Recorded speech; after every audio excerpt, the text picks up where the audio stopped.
Elhamdülillahi Rabbil alemin ve salatu ve selamu ala Resulillahi ve ala alihi ve sahbihi ecmain. Şiratta hadisimize Peygamberimiz sallallahu aleyhi ve sellem aytti.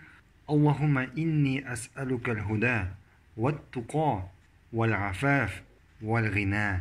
Ya Allah, min sinen hidayet, takvalık, tınaklık, hem baylık biruğunu sırayım deyip Peygamberimiz sallallahu aleyhi ve sellem Allah Teala şuşunday dua bilen endişe turgan bolgan. En birinchi narsa hidayet. Narsa o hidayet? Hidayet ol turu yol. Hidayet ol turu yol. Agar Allah hidayet turu yol bermasa, bir kishi turu yoldan bara oladimi? Ha? Yo'q. Hatta birer kishi turu yolda bo'lib, agar Allah ani shu yolda nig'itmasa, ul shu yolda qolib, shu yo'ldan davom eta oladimi? Yo'q. Ikkinchisi narsa taqvolik. Taqvolik. Narsa ol taqvolik? Taqvolik ol bogobоязненность, ya'ni Allohdan qo'rquv. Taqvolik ol qo'yishgan sen Allohdan ingan nurga tayanib, Alloh qo'shgan amirlarni o'taysan, Allohning ajrini umid etib. Ham qo'yishgan sen Alloh tiygan narsalarni qoldirasan, ya'ni gunohlarni qoldirasan, Allohning nurina tayanib, ham Allohning g'azobidan qo'rqib. Allohning nuri narsa u? Ilm, ya'ni Qur'on ham sunnat.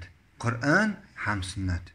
Ham uchinchisi Peygamberimiz sallallohu alayhi va sallam so'radi Allohdan tinoqlik, ham to'rtinchisi boylik. Boylik so'radi. Nindi boylik so'radi ondan? Mol mulkatmi? Oltin, kumush? Ha? Yo'q. Bo'lgan narsa bilan qanoat bo'lishni so'radi. Ko'pmi boy kishilar bor, tov xatli boyliklari bo'lsa da ular buning rohatini ko'rmaylar. Biz siz bilan oldagi dars aytdik. O'shaq yona dedik, lekin o'shaqning narsasi, o'shaqning jilisi yo'q. Allanindi boylikqa ega u, lekin uning ko'nglida boylik yo'q. Uning yuragida xayrchilik, u uning rohatini ko'rmay, u ondan qanoat tugul. Payg'ambarimiz sallallohu alayhi va sallam nindi boylik so'radi? Qanoatlilik. Bo'lgan narsa bilan qanoat bo'l. Ham agar kishi bugungi kunda bo'lgan narsasidan qanoat bo'lsa, ondan boy kishi bo'lmaydi.